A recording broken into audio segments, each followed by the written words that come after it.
Hello and welcome to a new topic, future simple tense.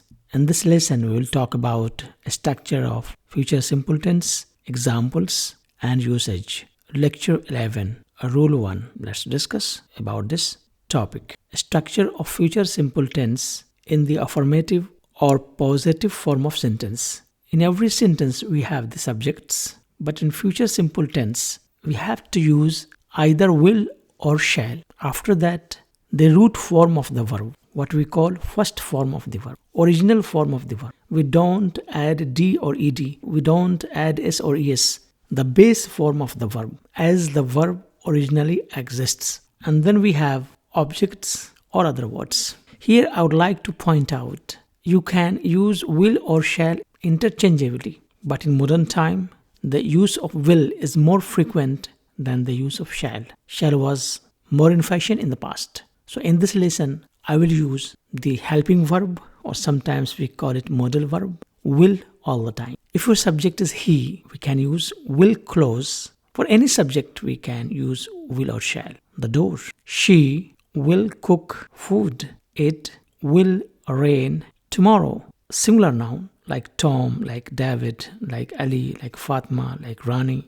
will drive a car. So we can use for any type of subjects, whether it is in singular form or whether it is in plural form. The plural form we will take up later. We can use will or shall, depends upon your conviction. Meanings remain the same. Let's see the examples of future simple tense. He will close the door. She will cook food.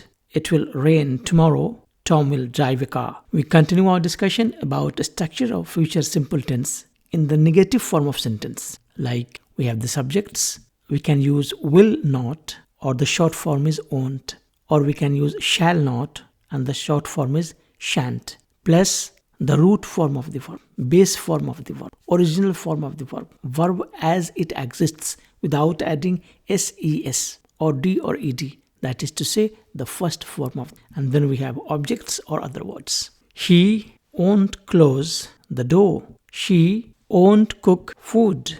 It won't rain tomorrow. Similar noun for Tom, won't drive a car. Let's see the examples of negative. He won't close the door. She won't cook food.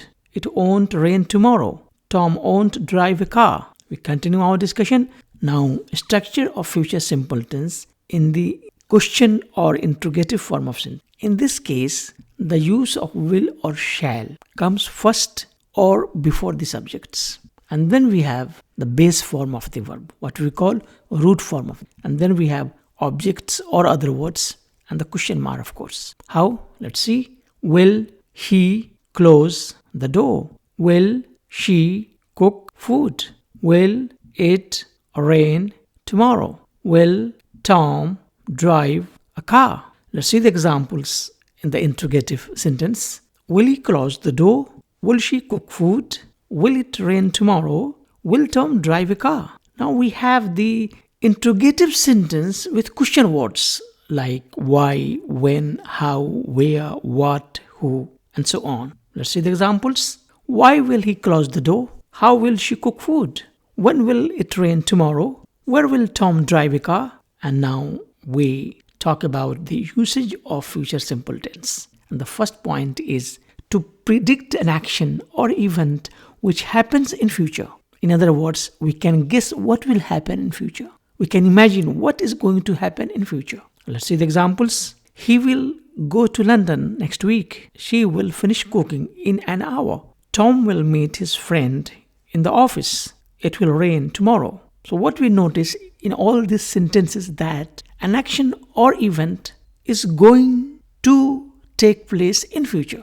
We have the usage of future simple tense and the point number 2, to express willingness at the time of speaking. The structure is in the future simple tense, but the meaning it conveys is at the time of speaking, not distant future or far future, or will take place in future. How? Let's see the examples. Don't worry, he will carry bag for you at the time of speaking.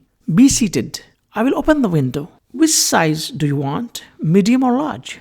I will have large. Wait, I will bring water for you. What we notice in all these sentences, structure is in the future simple tense, but the meaning is reflected at the time of speaking between the two persons. Hope you understand the concept. Thank you and goodbye.